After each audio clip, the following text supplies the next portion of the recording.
ও আমার বন্ধু গো, চিরসাথী পথ চলার। না, আমাকে আরেকজন সালমান ভাইয়ের মতো কাউকে পেয়েছে।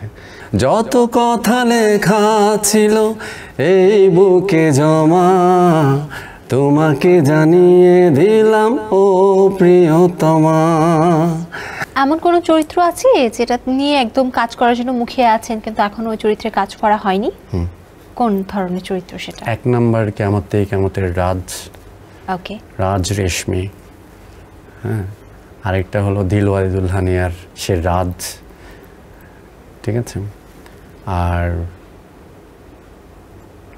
একটা হরর মুভির একটা ক্যারেক্টার খুব আমার পছন্দ, আর্নল্ড শোয়ার্জনেগারের টার্মিনেটর 2, এই ক্যারেক্টারটা আমার খুব পছন্দ, এটা করার খুব ইচ্ছা। ইডেন বে কক্সবাজার সমুদ্র সৈকতের উপর নিজেদের একটি ঠিকানা। মাত্র 5 লাখ টাকায় আপনিও হয়ে যেতে পারেন এই হোটেলের মালিক। ইডেন বে, আ কনসার্ন অফ ভাইয়া হোটেলস।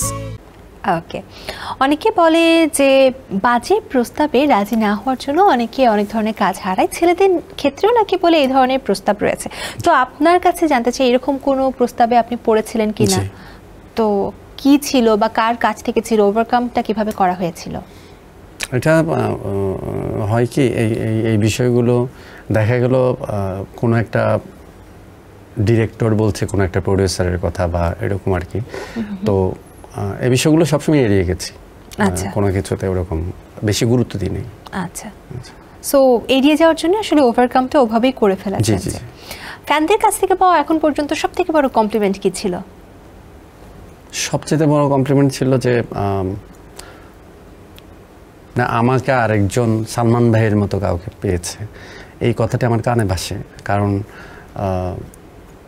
যেই হলে গেছি সেই হলেই ওই সময় একটা ঝামেলায় পড়েছি, মানে অনেকের সহযোগিতা লেগেছে বের হতে, এবং ওই রিঅ্যাক্টটা এখনও স্টিল, এবং এখনও হাজার হাজার ফলোয়ার আমাকে কোনো কিছুতে কমেন্টসে লেখে যে না আপনি ছবি করেন না কেন, বা আপনার মাঝে কিন্তু এখন আপনাকে খুঁজি, প্লিজ আপনি করেন। এই জিনিসগুলো খুব বেশি একদম মানে নিজেকে আবেগ আপ্লুত করে ফেলে। আচ্ছা, এখন একটা গান শুনবো। যত কথা লেখা ছিল এই বুকে জমা, যত কথা লেখা ছিল এই বুকে জমা, তোমাকে জানিয়ে দিলাম ও প্রিয়তমা, তোমাকে জানিয়ে দিলাম ও প্রিয়তমা, ও প্রিয়তমা, ও প্রিয়তমা, ও প্রিয়তমা, আমার প্রিয়তমা। দারুণ। তারাবেলার অনুষ্ঠানটি কেমন লাগলো? খুব ভালো। এরকম প্রোগ্রামে এর আগে আমার কখনো এতগুলা সাবজেক্ট নিয়ে, এতগুলা বিষয়বস্তু নিয়ে এর আগে কখনো প্রোগ্রাম করা হয়নি। আপনার পুরো জীবন নিয়ে নিয়েছি একদম, মানে বাকি কিছু নেই। দর্শকদের উদ্দেশ্যে কিছু বলার আছে? দর্শকদের উদ্দেশ্যে বলবো এই প্রোগ্রাম দেখবেন না, প্লিজ দেখবেন না, দেখলে আমার সব কিছু জেনে যাবেন। এবার গান শুনবো। ও আমার বন্ধু গো, চিরসাথী পথ চলার, তোমারই জন্য গড়েছি আমি মঞ্জিল ভালোবাসা।